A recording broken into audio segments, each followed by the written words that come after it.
Howdy folks, this is Rampage. I'm here with this week's review of Impact's premiere on Pop TV. So let's take a look at how the show went. So the first thing I noticed is sort of the really killer montage this week. I really liked the action and the music for that. But then we went to the actual opening of the show, and I guess it's the new piece Billy Corgan wrote. I don't know what about it is, but it just didn't sit well with me. I don't know, it didn't have like the charge of a wrestling theme song. But, I don't know, maybe it'll grow on me. My wife was talking about how it's because she thinks it's the instruments, how it's all like electronic sounds, and it's not like a guitar riff. Guitar riff might save it. I don't know, we'll see. We opened the show with Dixie Carter out there with the world title, announcing that tonight is the finals in the world title tournament. So she basically thanks everyone for tuning in. Which brings out EC3, who comes out for his airing of grievances. Great Festivus reference right there. I thought that was really cool. Little Seinfeld reference, I guess. But basically he comes out and starts venting about he shouldn't even have to do this. But you know what? It's wrestling. Everything is circular, and it all comes back to a loop. This eventually brings out Matt Hardy, it brings out Eric Young, brings out Bobby Lashley. Great big brawl, and in the end, Eric Young lays out Matt Hardy with a chair. So we'll see where that goes. Our first match of the evening, we get EC3 versus Lashley. And you know what? Lashley is a huge guy. He should be intimidating. But with the headband, he looks like some sort of aerobics teacher.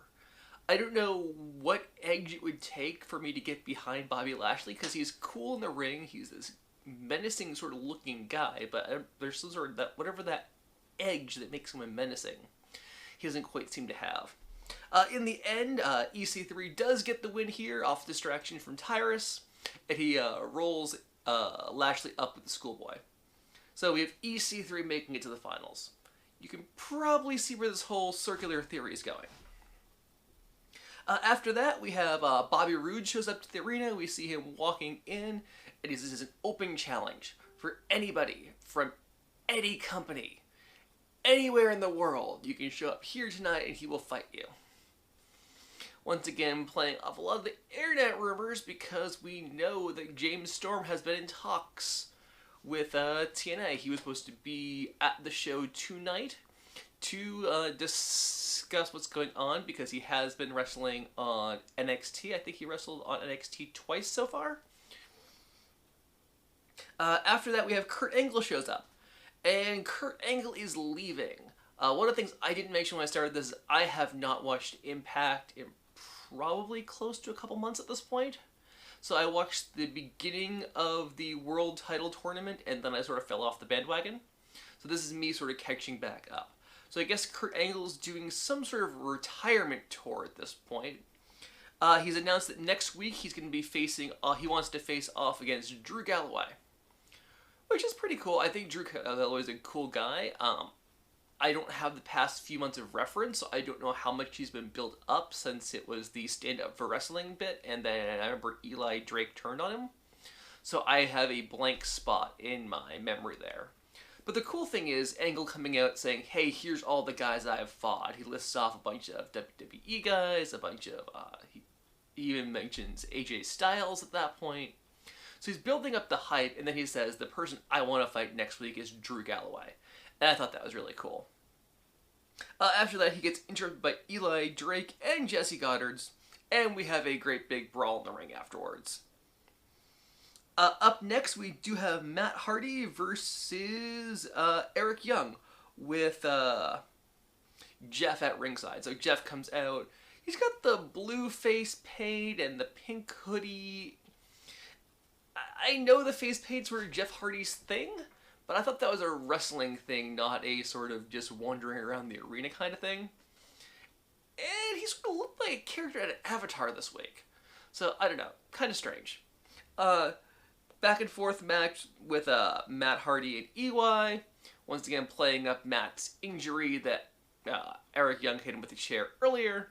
And in the end, he hits what they're calling a twist of fate.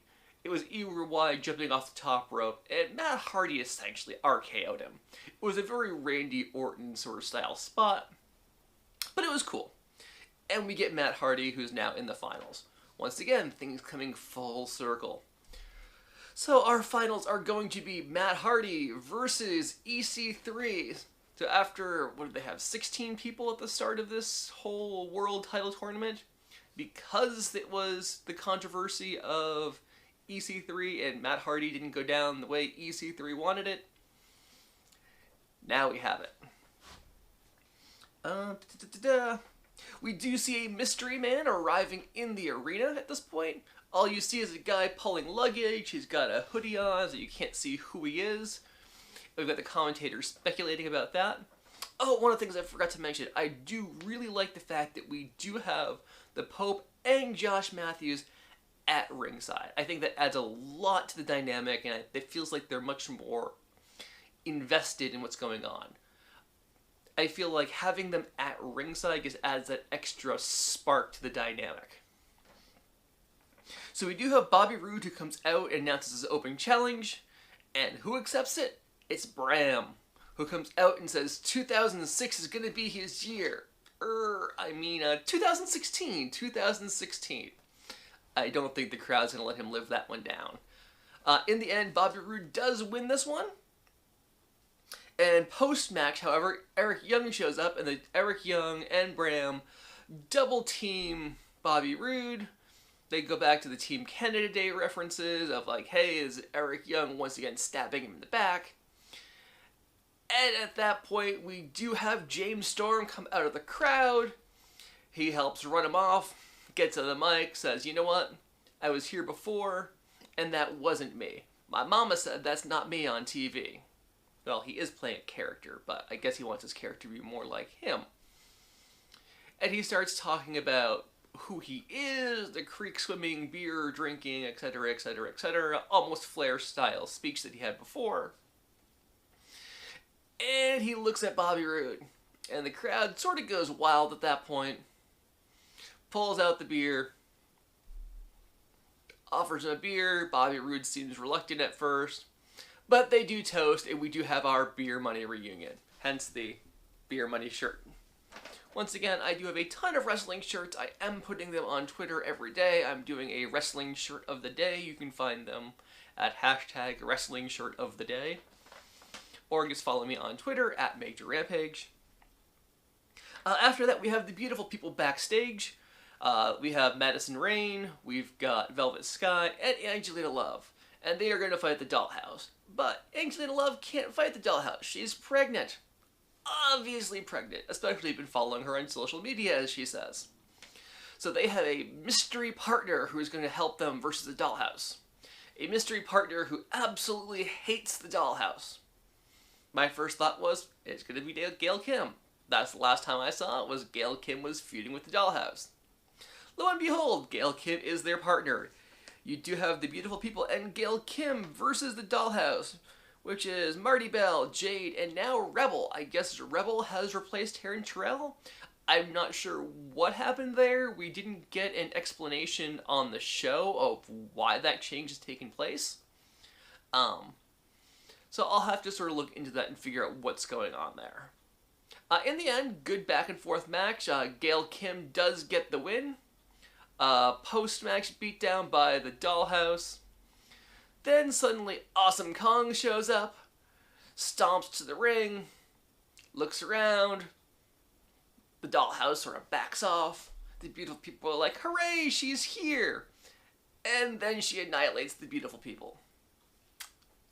And joins the Dollhouse. Why is Awesome Kong with the Dollhouse? I don't know. That seems like a strange fit to me. But we'll have to see next week. Once again, plot hooks. We gotta figure out what's going on. After that, we have the introduction of The Miracle. So I've been seeing the cool little inspirational videos that have been releasing on social media for like the last week. Pretty cool stuff there. We have lights go out, lights come up. You have Maria standing on the stage. Yes. Also known as the First Lady of Wrestling, as she introduces herself. And she talks up The Miracle. And we bring out Mike Bennett. Yes, Maria and Mike Bennett have left Ring of Honor, and here they are in Impact. And he says he's going after the title. Cool segment. I sort of liked him coming out there as the quote-unquote savior of Impact. I like the idea that they're sort of toying with, hey, we need something to boost things up. We've got someone coming in to do that. It came off a little hokey, a little bit like half Bo Dallas, half Chris Jericho. And then he came out in sort of the suit and the Panama hat. I don't know how this is all going to play out. It's got a lot of cool pieces there, but I'm going to need to see more to see how this comes out in the end. We have Matt Hardy backstage with his family. Rah rah, I can do this. We will celebrate like we celebrated last time. And then we have our final match of the evening for the world title, EC3 versus Matt Hardy. Back and forth match. In the end, Matt Hardy has got him up on the top rope. He goes for the twist of fate. EC3 blocks it, turns it into the 1%er off the top rope, and he gets his pinfall 1, 2, 3, and wins the title. Matt Hardy is angry, he's agitated, he sort of storms up the entrance ramp, sort of shoves his wife and kid away. I like angry Matt Hardy. I think there's something there that might be the extra sort of spark his character needs. I think that'd be really cool. But EC3 is now victorious. He's got the title. And I think that's awesome. I think he's one of the shining spots of Impact Wrestling.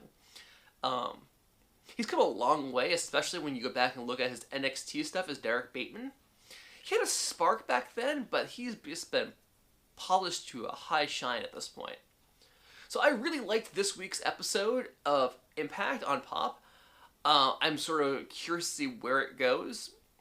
This wasn't quite a reboot, but it sort of ended everything that was leading up to Pop TV, and now it's time to see where they go from there. So hopefully you enjoyed this video. If you did, please like it. Leave any questions in the comments down below.